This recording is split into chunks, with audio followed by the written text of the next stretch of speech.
This is KAGS HD News at 10. A man faces capital murder charges after killing a Texas police chief. Plus, President Obama sends 300 military advisors to Iraq. And a plane makes an emergency landing in a Houston parking lot. Good evening and thank you for joining us. I'm Chris Costa. Jenny Walsh has the night off. Little River Academy is still mourning the loss of Police Chief Lee Dixon. Police have a suspect in custody and are charging him with capital murder. But as KAGS HD News reporter Matt Reed shows us, the investigation continues into why this tragedy happened.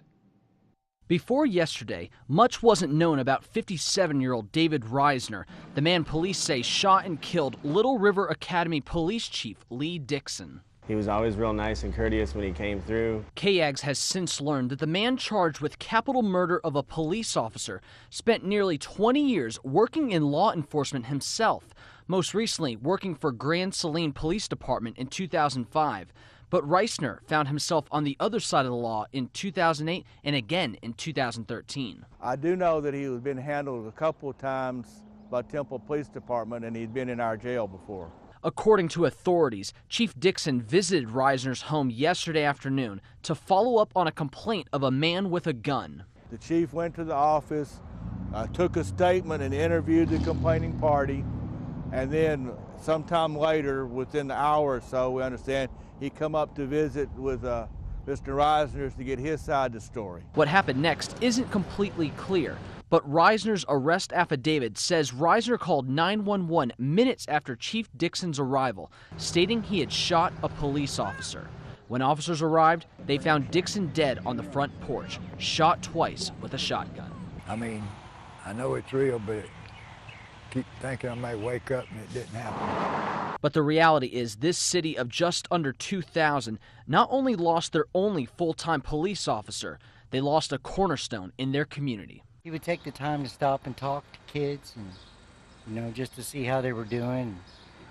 He was always got some kind of story to tell about his horses and stuff like that. He really loved his horses. From 5:30 yesterday evening until right now, I haven't slept. I only ate a little bit and I've been in a dream. And although his life was tragically cut short, the community vows Chief Dixon will never be forgotten. In Little River Academy, Matt Reed, KAGS HD News. Reisner remains in the Bell County Jail tonight with no bond. Chief Dixon's funeral service will be Thursday morning at the Temple Bible Church in Temple. For the full list of funeral arrangements and how you can make donations for his family, go to our website, kagstv.com. A crime alert in College Station, and now a Burton man is wanted for aggravated assault after beating his girlfriend Thursday night. Texas A&M University police say 39-year-old Chad Everett Smith assaulted his girlfriend at the Texas A&M University Poultry Science headquarters when she came to help him after his car ran out of gas. Smith then took his girlfriend to a gas station where she had the clerk call police. Smith fled on foot and the victim was taken to the hospital for medical treatment. There is an arrest warrant for Smith on aggravated assault charges. Time now for a check of the weather. Chief Meteorologist Jared Pleshnick joins us with the forecast. Hey, Jared. Hey, how you doing, Chris? Great to see you here on this Friday night. It is warm, it is humid outside, typical for a late spring day. Tomorrow is the beginning of summer. We still have that wind coming out of the southeast. It has settled down now. It's that spring wind, but by tomorrow, Frank Sinatra will call it the summer wind. I think it'll be a little bit breezy out there for your Saturday. Still some clouds out there. We had some showers early on, but everything is now dry, and that's the way it should be for tonight into tomorrow morning. But into the afternoon, I can't rule out maybe 1 or 2 spot showers outside. Temperatures will be into the middle 90s, but when you add in the humidity, it actually will feel closer to 99, if not closer to 100. So make sure to slap on plenty of sunscreen and also hydrate yourself as well. When I come back in a couple of minutes, we'll take a look at the tropics and your full 7-day forecast in just a few minutes. Chris, over to you. All right, Jared, thank you very much. Here's the latest on Iraq. Under fire from his own Shiites, Iraq's divisive Prime Minister Nouri al-Maliki may be losing his grip on power. Now, that would make many in Washington happy, but Iraq's fanatic insurgents are angling to get a grip on Iraq's oil, and we are feeling those effects of that right here. Steve Handelsman has the latest. It's a ricochet from Iraq to the gas pumps of America. Prices that normally drop 20 cents in June are not. 1 minute they climbing fast, the next minute they climbing slow, but they climb. That cuts into Raymond Green's profits at his limo company and costs all U.S. drivers. I mean, the gas is important. It's killing me. Experts blame in part the radical Islamic fighters of ISIS, who are targeting Iraq's wells, refineries, and cities. There's a real fear that the rebels may take Baghdad or the southern oil-producing areas in Iraq, and that in turn is driving up the cost of oil and making it more expensive for refineries to produce gasoline. Secretary of State Kerry is heading to Iraq, where the nation's top Shiite religious leader today warned Prime Minister Maliki to put more Sunnis in his government. President Obama is sending 300 advisors, but not right away and not to fight. This is not a combat mission. That's just the way it is. It is not a combat mission. The U.S. might never launch airstrikes because of the Obama goal. Not re-engage in the Iraqi civil war. And that makes Raymond Green happy. For all the lives lost, for everything that's going on, to me it don't seem like a lot got accomplished, but the gas went up. So far, that's a pricey annoyance.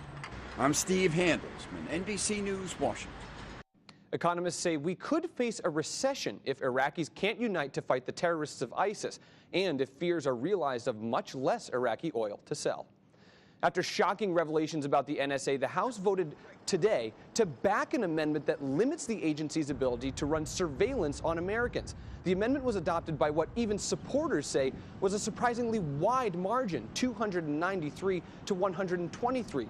The legislation would require the NSA to obtain a warrant to search government databases for information on U.S. citizens. It would also prohibit surveillance backdoor gadgets on commercial tech products. The amendment is attached to a defense bill, which is expected to have a final vote today. If approved, the legislation would still need to pass in the Senate.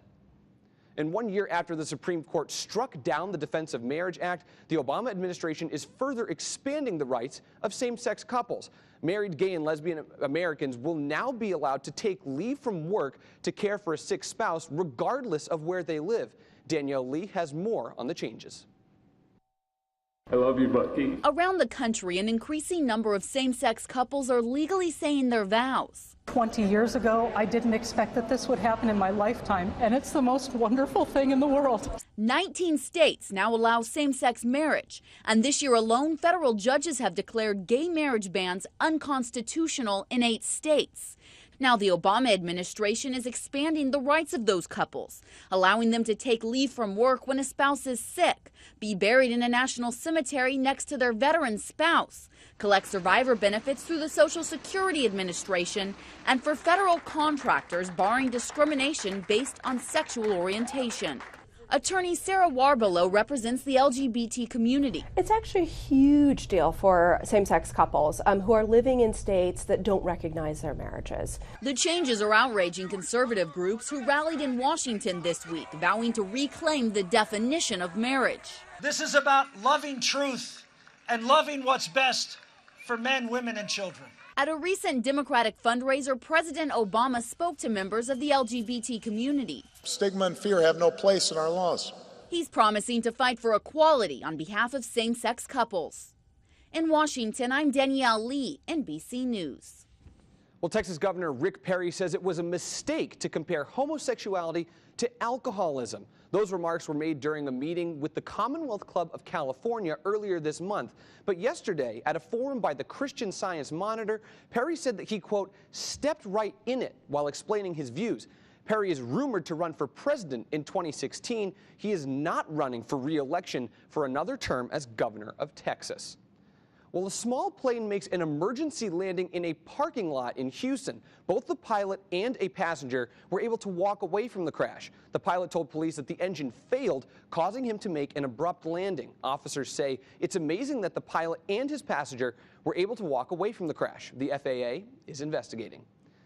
Well, still to come on KAGS HD News at 10, how to keep your child safe at the pool this summer. Plus, local firefighters prepare for what they say could be a more intense wildfire season. That's all after Jared's forecast. Hey, Jared.